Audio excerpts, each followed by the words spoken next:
जय श्री कृष्णा, राधे राधे। आज की इस वीडियो में मैं आपको बता रही हूँ कि भगवान जी को भोग लगाते समय हमें कौन कौन सी बातों का ध्यान रखना चाहिए। कहीं आप भी भगवान को भोग लगाकर वो प्रसाद वहीं पर तो नहीं छोड़ देते हैं। तो ये जानने के लिए देखिए इस वीडियो को ध्यान से। हिंदू धर्म में पूजा पाठ के दौरान भगवान को भोग अर्पित किए जाते हैं, लेकिन पूजा पाठ के साथ ही भोग लगाने के कुछ नियम होते हैं जिसका पालन करना बहुत ही जरूरी माना गया है। तभी हमारी पूजा सफल होती है और हमें इसका फल प्राप्त होता है। सभी घरों में रोजाना पूजा पाठ किए जाते हैं। लोग मन की शांति, सकारात्मकता, सुख समृद्धि और सौभाग्य की प्राप्ति के लिए भगवान की पूजा करते हैं। शास्त्रों में पूजा पाठ के लिए कुछ खास नियम बनाए गए हैं जिनका पालन करना जरूरी होता है। भगवान को तिलक लगाने, पाठ या मंत्र पढ़ने, भोग लगाने से लेकर आरती करने तक के नियम होते हैं। जो व्यक्ति नियमों का पालन करते हुए पूजा पाठ करता है, भगवान उसकी सभी मनोकामनाएं पूर्ण करते हैं। लेकिन अगर आप गलती से भी गलत विधि से पूजा करते हैं तो इससे आपके देवी देवता रुष्ट हो सकते हैं।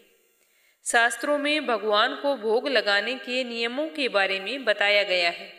अगर आप भी पूजा में भगवान को भोग अर्पित करते हैं तो आपको इन नियमों को जानना बहुत ही जरूरी है।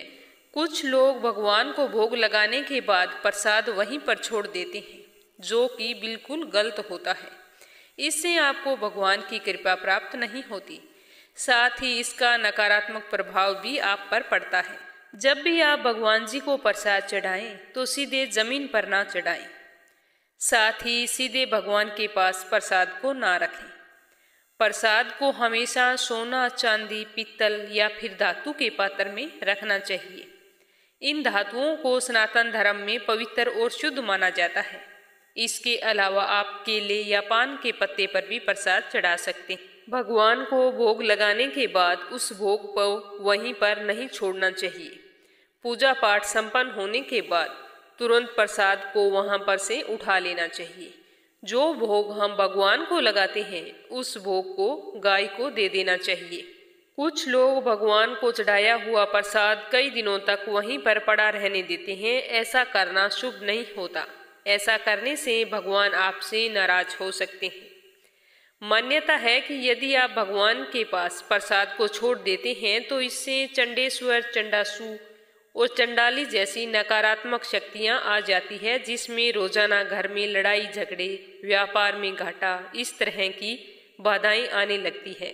भगवान को भोग लगाने के बाद में जो हम पीछे प्रसाद बचा कर रखते हैं उस प्रसाद को हमें उसी टाइम बांट देना चाहिए। घर के लोगों में, आस पड़ोस में बांटकर, अगर आपका व्रत नहीं है तो आप ही उस प्रसाद को खा सकते हैं। कोई भी चीज का भगवान को आप भोग लगाएं, पर ध्यान रखें कि भगवान के भोग में कभी भी नमक व मिर्च नहीं होनी चाहिए। साथ ही भगवान को ऐसा भोग कभी ना चढ़ाएं जो लहसुन प्याज से तैयार किया गया हो। पूजा में हमेशा फल और मिठाई का ही भोग लगाया जाता है। भोग लगाने वाला व्यक्ति भूखा होना चाहिए। भोजन करने के बाद में कभी भी भगवान जी को भोग नहीं लगाना चाहिए। तो इस विधि से लगाया गया भोग ईश्वर के प्रति सम्मान व्यक्त करता है। इससे भगवान जी प्रसन्न होते हैं और हमें आशीर्वाद देते हैं, जिससे हमारी समस्त मनोकामनाएं पूरी होती है और हमारा जीवन सुख सौभाग्य से भरपूर रहता है।